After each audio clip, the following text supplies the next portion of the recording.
You listening?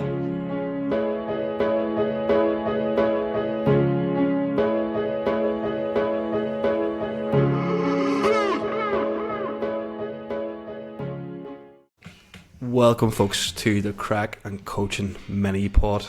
In this series, we are going to be delving into, well, just how do we train things better. Today is going to be the ditties, the chest, the big daddy.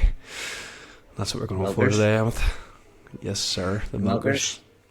Everyone's favourite muscle group to train, I would say, the chest.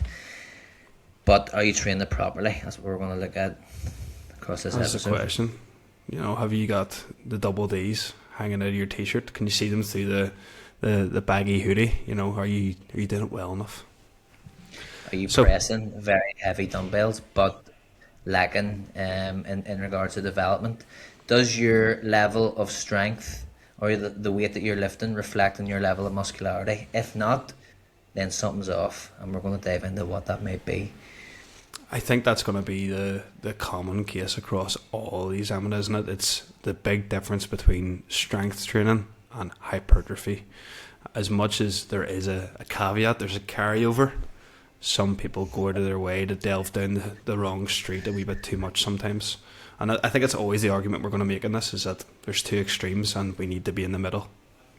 Yeah, there's a difference between getting efficient at moving from A to B and moving with intent through the target muscle and taking that through a full range of motion. I know for a fact I was pressing heavier 5 years ago with poor form, poor execution than I am now with a lot better form, a lot better execution, and a lot more on the target muscle as opposed to the delts or the joints taking over. I'm not the same as that, but I haven't made any progress in the last 4 years. But you have made progress because your execution is probably a lot better and it's the intent is better. So you haven't made progress numbers, but that's also why it's so important to look at how you're actually performing the exercise, not just what weight are you lifting, as in how much do you bench, bro. Yeah, how much do you bench, bro? Again, like you said, it's one of them three pillars. People are so concerned about load and volume, but they are not as concerned about form. And it may be it is. It's the low-hanging fruit. So, anyway, let's get stuck into this one. So, in terms of our chest, we have functions of the chest. We have horizontal adduction, which is pretty much a fly of any sort. It doesn't have to be perfectly horizontal. It can be just a straightforward enough fly. It can be a kinetic upward fly, downward fly, just off of a certain angle. I'm going to continue to use this kind of monster as a bit of a anatomy. If you're listening to it on Spotify, I'm very sorry, you're not going to get to see this. But yeah, anything that's sort of like neutral, which is sort of just pressing through the center, or a slight angle, nothing too extreme. We're not looking at other movements. So as we're talking about horizontal adduction, we also have horizontal pressing, which it just is a bit of a bend at the elbow joint. The only difference here between that is just your leverages. So in pressing, we tend to bend the elbow, and we know as well from previous episode, anything that's closer to that midline is going to be stronger. So we get the advantage of lifting heavier loads, but we have a lesser leverage comparatively to a fly where our hand is further out from the midline. Straightforward enough. Other two movements we have there. One, which is just shoulder flexion, so it doesn't have a massive contribution whenever it comes to likes of front raises, which is probably one of our more known sort of shoulder flexions. But this is also our high incline presses and sort of any fly that carries from low to high, so anything that's sort of coming up and across our body, or anything that's pressing in that upward motion. And then the last one, not the last but not least, the internal rotation, something that we don't exactly train as an isolation movement, but it just happens during pressing. It stabilizes and assists our pressing patterns. And also, if we are strong within internal rotation, we'll probably find that we're very strong within pressing as well. And if you're to dumb that down and just make it super simple in plain English, like what Donal said there in terms of the breakdown, horizontal adduction, essentially driving the upper arm across your midline, is what your chest functions to do. And then similarly with the press, you're also Just driving pressing horizontally away from yourself. Yeah. Yeah. And then with your shoulder flexion, again, it can be a press or a fly, but it's just something that's gonna like adduct the shoulder.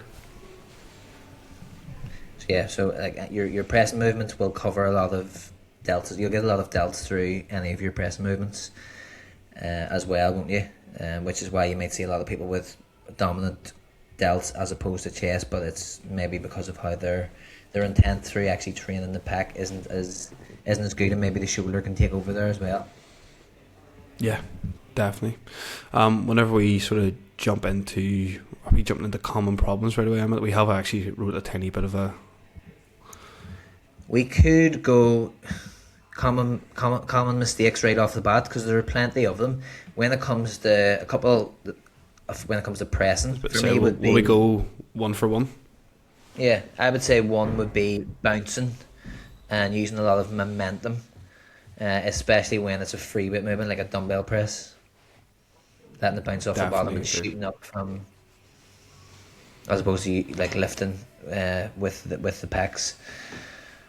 Yeah, so that actually delves into what would be a stretch reflex as well, which is actually something that is an injury prevention method, and you wonder why your muscles aren't growing, because you're actually relying on the tendons and ligaments to do a job there that, not that they're not supposed to do, but it's not the main sort of reason why you're doing it. Which probably leads us on to our next one. Common problems I see with chest. Sorry, folks, we're sort of winging this one today. I'm trying to think of any that I'm completely missing. Well, we can look at pressing, bouncing, using momentum. If we look at a fly, what is the common mistake you see all the time? Most butchered exercise in the gym, I would argue, is the pec deck, because they're not driving the upper arm across the midline. They're focusing on bringing their hands together, and as a result, they're letting the shoulders round forward, and they're not getting the pecs into a fully shortened, contracted position. And especially with a fly, something that we're looking to do there is not abuse, but utilize a leverage point as best as we possibly can. So to piggyback on what Emmet said there, that just because the hands touch doesn't mean you've completed the fly. What we should actually be doing as a cue, and I think you probably use this cue as well, is thinking about driving our elbows together, not our hands, because it'd be so easy to finish a fly motion where our hands are touching and our elbows are very, very bent. Whereas if I try and finish with my elbows touching, it forces me to adduct more in that chest. It forces me to get a shorter chest and get more from it. So when you're driving across, keep the arms fully extended. Don't use too much bend. Don't bend. You don't need to bend the elbows here. Some bending of the elbows as you come into the stretch position to protect the biceps is okay. But make sure when you're driving across that the arms should be fully straight. A nice cue that I like to use for a pec deck in particular is keep your chin up and keep your eyes pointed to the ceiling. Reason being, if you're keeping your chin down, you're more likely to start rounding forward when it comes to like rounding your shoulders forward, and that can become an issue in terms of making that an effective or getting as much out of it as possible. Yeah, so it's just, I think what you're trying to say there, Emmet, is just removal of tension on the primary mover, really. So you're trying to use something else to adapt to finish a rep. You want to keep a nice proud sternum. In order to do that, keep your head pointed up. Don't put your head down, because that's when the sternum can fold over and you can round the shoulders, essentially. Yeah. So that's, I would say pec deck's a big issue. Pressing movements, we've said about momentum. Is there anything else you see as a main sort of problem? I think the main thing for me is just the intent behind what you're trying to train. Maybe again driving back to that sort of understanding of it as well that we talked about during back. It's like, are you actually understand what you're trying to train, or are you just going to see the motions? A big point for me would like you touched on there now, the sternum. What is the sternum? It's actually what everything is attached to. It's part of our rib cage. So if we can fix our rib cage, then we can fix every single problem that we're ever going to have there. Do you mind me delving into this one a wee bit deeper? Trying to give it a bit more exposition. So again, tenon monster is probably our perfect example. Our sternum is just this wee part of our chest here, but depending on the angle of the sternum depends on what we're actually training. So the first and foremost, the easiest one that we're all going to understand here is going to be, it's going to be the flat press. You know, that's our sternum, that's our chest. We're having that nice and flat, and we're pressing horizontally. We understand that's medial pack. We are going to get some shoulders, some triceps from out there, but predominantly as a primary mover, medial pack. If I wanted upper chest, if I wanted the primary driver to be what is clavicular chest, then I think about driving up at, what would we say angle wise, 45 degrees from the sternum. So that's pretty accurate. And what would you say? Would you say, Donal, there can be a common mistake there where just because the bench angle is at 45 degrees, it doesn't mean that you are training your upper chest? Exactly, Emmett. That's exactly the point I'm going to get to here, is that just because the setup's right doesn't mean you're set up right. So if I have my bench, even let's use the flat bench as a perfect example. If I have a flat bench, but I'm arching myself to the point where you see this here, and do you ever see like the extremes, like women's powerlifting, and it's a completely different sport. Like, people don't understand that sport is not about building muscle. That sport is about moving weight from A to B. We're bodybuilders. We want to build muscle. So let's actually think like bodybuilders. So if we use the flat bench, for example, we're laying down flat, and then I'm making sure I don't pour this over me. It's empty, but there's definitely something in it. If I have this here at a flat angle, perfectly fine, I'm pressing straight, a medial pack right there. If I start arching really aggressively, and I start wondering why, Jesus, my stomach's rumbling, I don't know if you can hear it. But if you're starting to wonder why your coastal pack is developing like nothing else, like you're getting these big ass ditties on the bottom, which is a good look, like, don't get me wrong, but we've got nothing up top, nothing in the medial, nothing in the upper chest. This is the reason. You've set it up. Not that you even set it up wrong. You've set it up right, but your body's so good at adapting. Like we said before, so good at adapting to what it needs to do and taking the path of least resistance. So it's much easier to press down than it'll ever be to press up, and just always keep that in mind. So sternum dictates what we're training, and there's just 3 different angles we can train at. It's not that complicated, but you changing the angle of sternum is the problem. Does that make sense? Is that dumbed down enough? Makes sense. So would you say just don't overarch your sort of lower back when you're looking to bash your upper chest? Keep the... It's all about the ribcage. Keep the abs locked down. Yeah. Okay. And I think there's things you can do to accommodate that when it comes to exercise selection and the movements you choose within your programming. So we'll dive into a couple of movements that we like. First and foremost, for training your pecs effectively, I would say number 1 for me is a convergent machine press.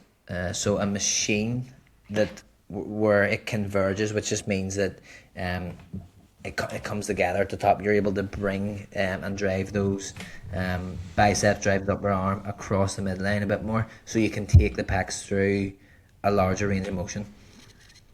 Yeah, definitely agree with that there. Do you have an S tier for this? Do you have one that you absolutely love for this?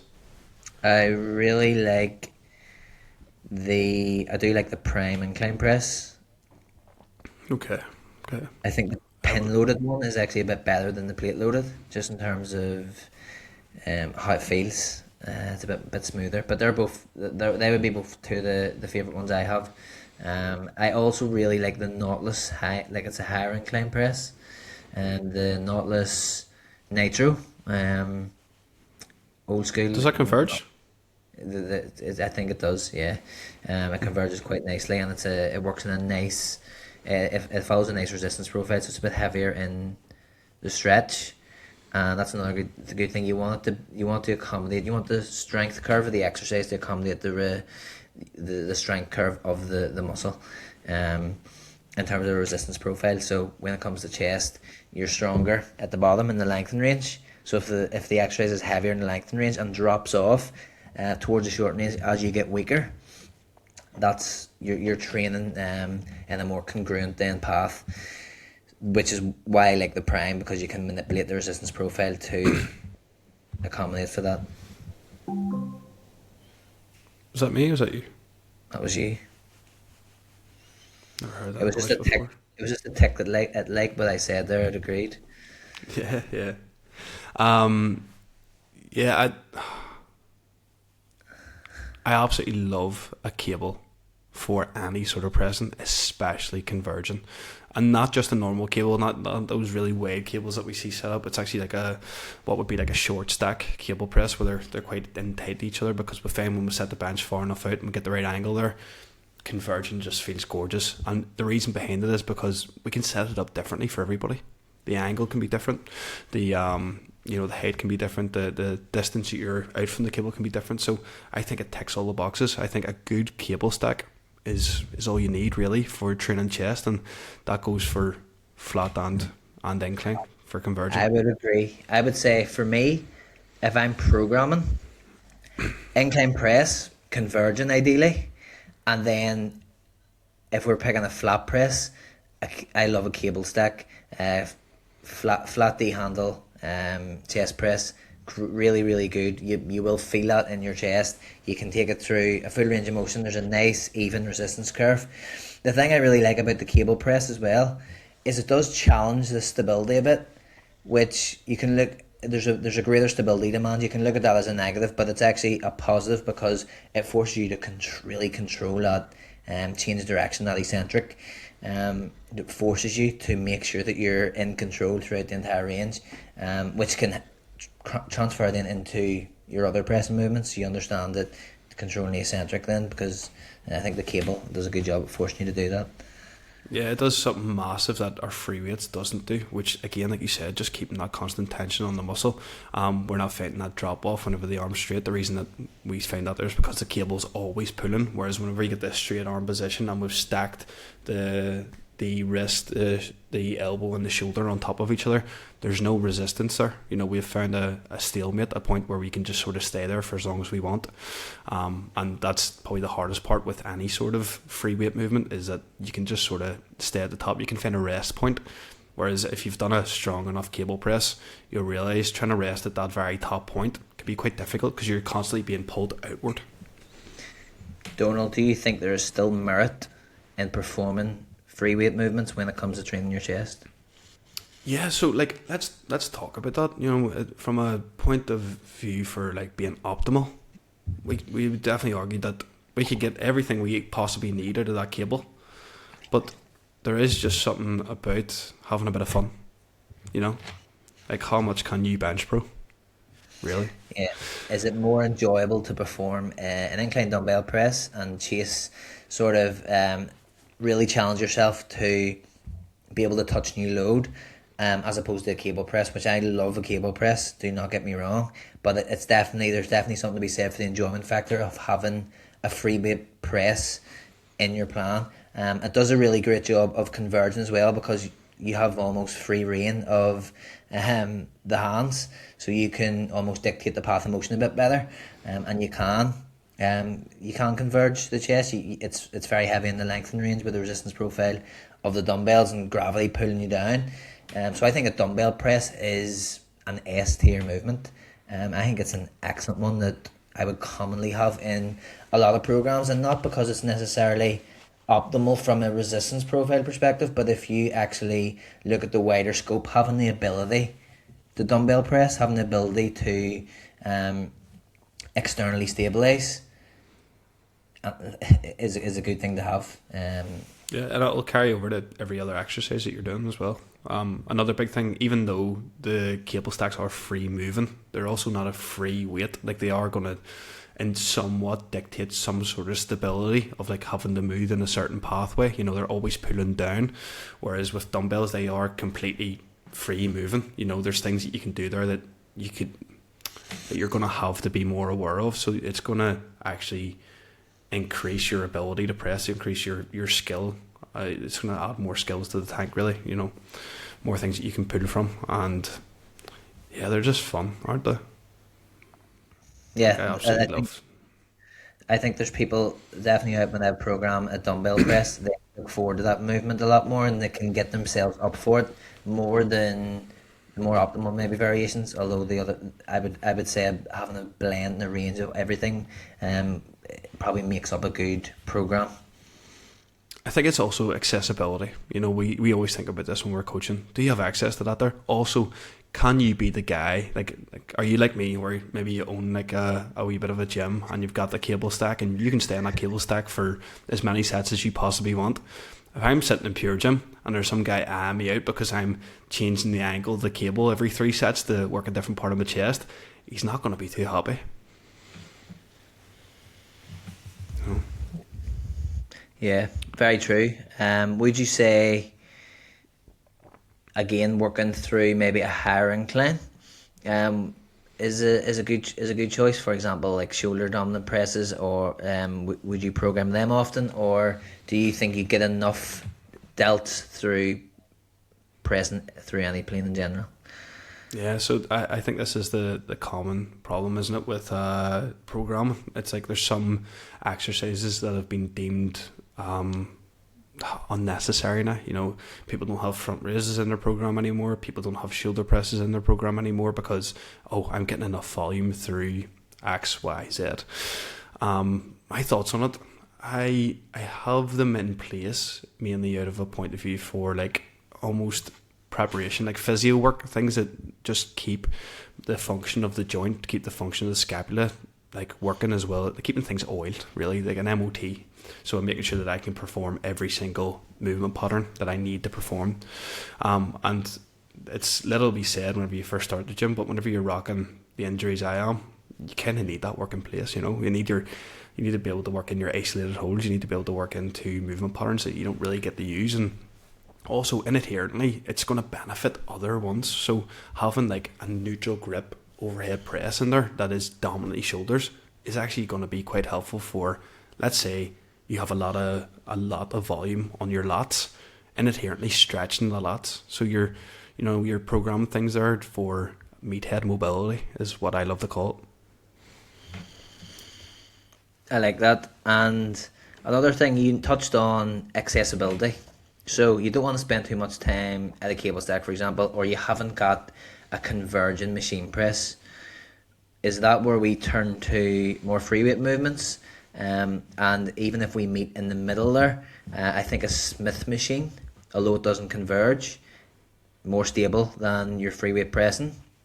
And most gyms will have access, hopefully, to a Smith machine. And I think that can be a nice little option as well.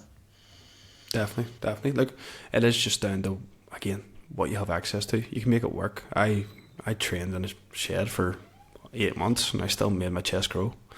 There's 101 ways, and do you know what the big problem is most of the time? People just don't want it enough.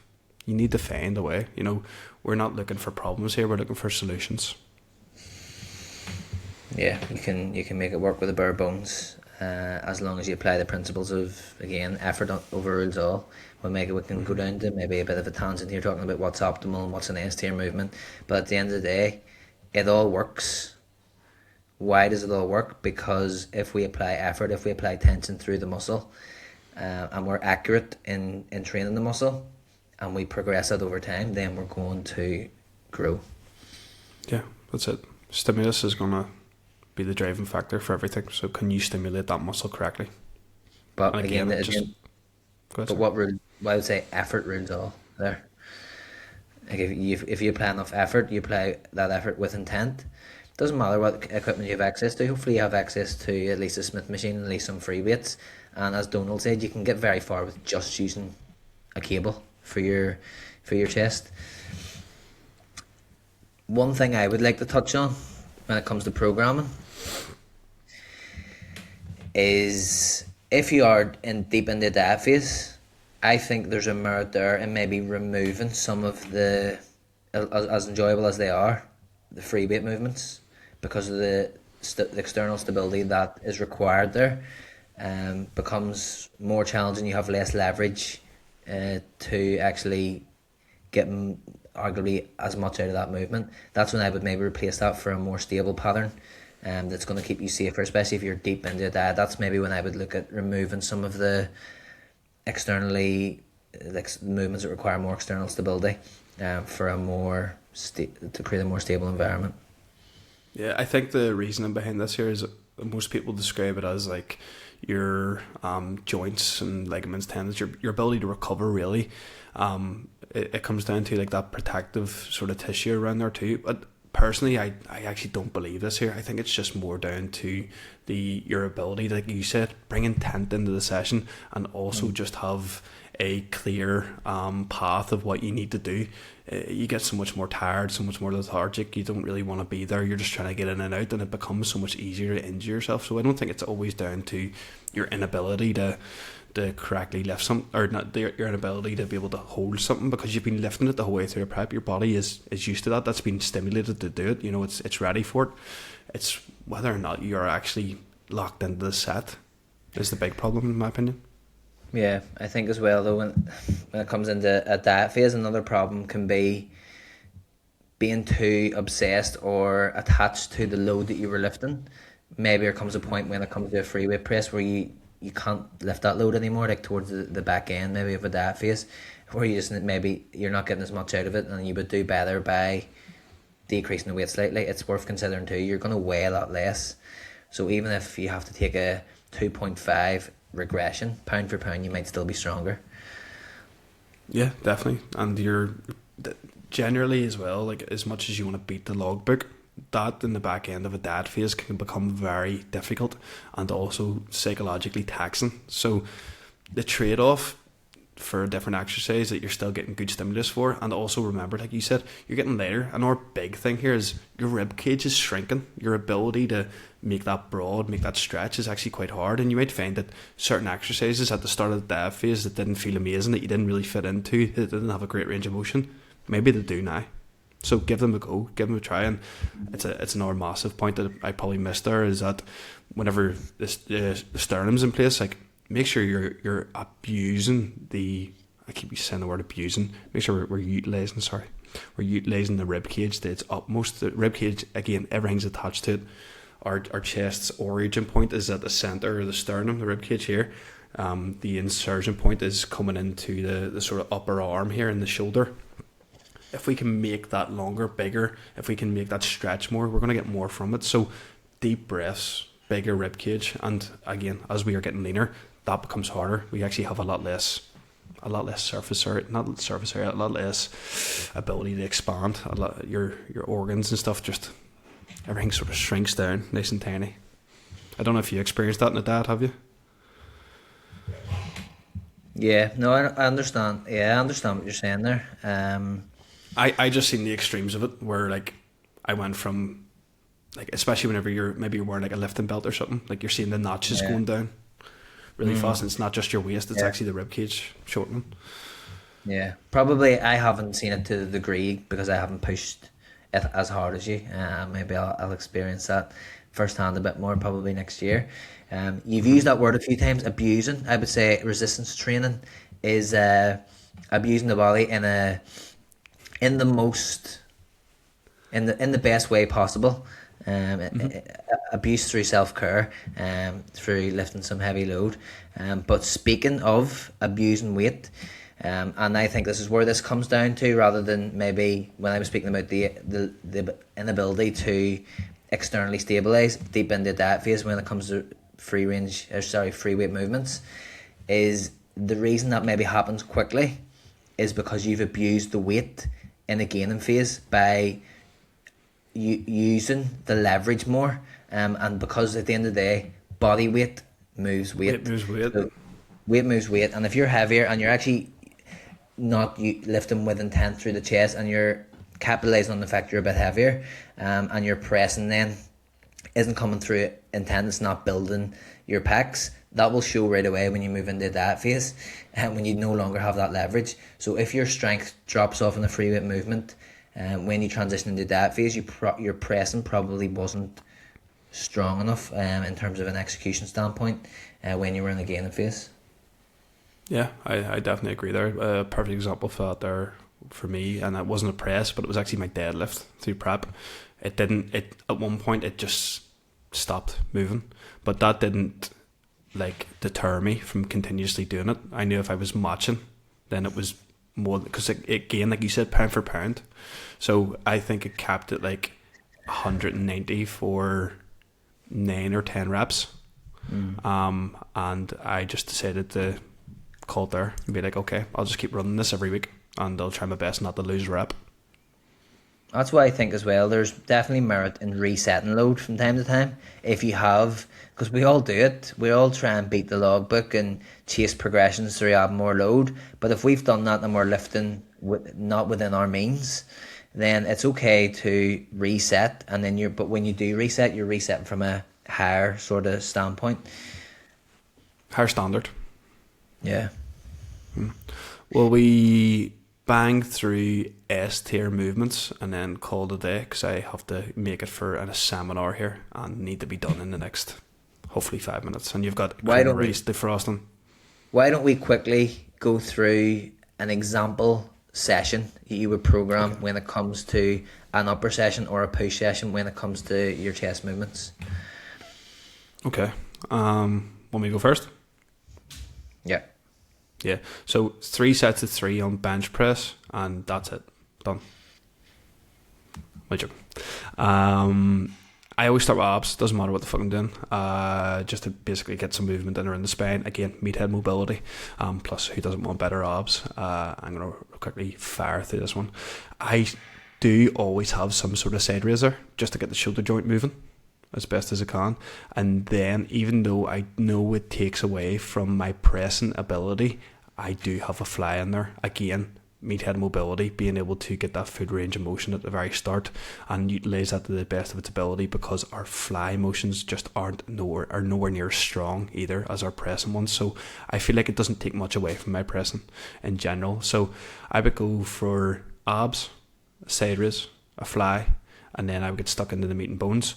Depending on where you're at with development of the chest at this point is where you start to delve down a different track. Personally, I go for something that's slightly inclined, and then I'll move into my flat press. But again, it depends where you're at. Sometimes I'll sort of finish things out with like an overhead press. I have 2 upper sessions, so I'll just sort of alternate between both of those, because I'd say my chest is quite well developed overall. There isn't really a lacking part of it. Yeah, I wouldn't deviate too far from what you said, especially I think there's definitely merit in the ab work first. It's going to help you brace too. And I think, again, getting the delts warm is going to make you feel safer when you're pressing. So in terms of longevity, yes, it might detract from your ability in terms of how much load you're lifting, but if you look at net stimulus, you're arguably getting more out of it. I would also do the exact same as you, pec deck or fly motion before pressing, first of all, because you're going to get that neurological connection to your chest, but your ability to fully shorten a muscle diminishes as you fatigue. So training the fully shortened range first and then moving into your more lengthened bias has good merit there as well. So that's what I would do. I would always, like you go, I would go pec deck, and then I would bias an incline press if there's one press movement. If it's an upper session, I'll have one fly and I'll have an incline press, ideally one that converges. If it's a push session, so if it's just if you're just having a push session where you're training chest, shoulders, triceps, you can maybe add an extra bit of work in there, so maybe a high incline press alongside maybe a flat press, and you also may be able to put a fly in there as well, and that's a good way of maybe adding a bit more specificity. If you need to bring your chest up, having a push session can be a good one there. But we wouldn't change too much as to what you've said. The only things are that I would sort of alternate in with different sessions, depending on where I'm at. Especially if I'm running upper lower at the minute. My second upper session is a lot more pull dominant. So I start off with my pull exercises, and my push ones are the ones that I'm maybe not getting the sort of the most out of in my push sessions, because they're maybe later in, or maybe I don't care about them as much. So in the second upper session, what I'm actually programming there is an overhead press, like a neutral grip overhead press, which again you're going to get a bit of upper pack from. But the other thing that probably we've missed there is a tricep movement and a dip as well. So I would make sure that, I forgot to say that there, I would make sure that in all upper sessions that my joint, the shoulder, the elbow joint is moving quite well. So I would actually train my triceps off the bat as well before I even go into that fly movement or even that shoulder, that side raise. And then with the dip, I just like the dip in there. One, again, it's just a nice movement. I think it keeps the your mobility quite strong there too. Just that ability to drive that elbow behind ourselves and up. It again, meathead mobility. It's going to actually loosen us up in terms of that front delt as well. So you can steal that one. I would say that the dip is definitely an underrated movement for not solely hypertrophy, but that's when you're kind of looking more programming as a whole, as opposed to just is this one specific exercise optimal. When it comes to a dip, having the ability to train through that function, very good for, as you like to say, meathead mobility, which is a great one. I would 100% agree with that. I think another thing maybe you can argue the case for when you're maybe programming your upper sessions, if you have two upper sessions, you can zigzag between maybe starting one of them with your push movements, starting one of them with your pulling movements. I think you could also make the case that if you start with your pushing movements, it's not going to detract as much from your pulling work as opposed to if you start from your pulling movements, say your lats and your upper back. It may take a bit more from your chest work, just because when you're actually pressing and you're using maybe a bit of the upper back and stuff to stabilize.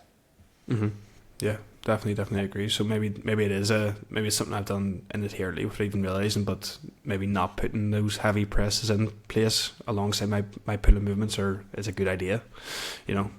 It just depends what way you look at it, because again, if you say, for example, if you perform an upper back movement and you're taking the scapula through protraction, retraction, you might feel great then going into a press, and you might feel then again you've warmed up the upper back, and it's going to do a better job maybe stabilizing. You feel better when you're pressing. So try it out. Try it out and see what you like. Taking what is it called again whenever we're training opposite ends of the muscle? So say the bicep and tricep, it's a antagonist. Yes, yeah. So you're actually, even though you're training the back, you are getting the chest to move. So you could be actually like inherently, warming up that area too. You know, you're getting that to move before you've even started.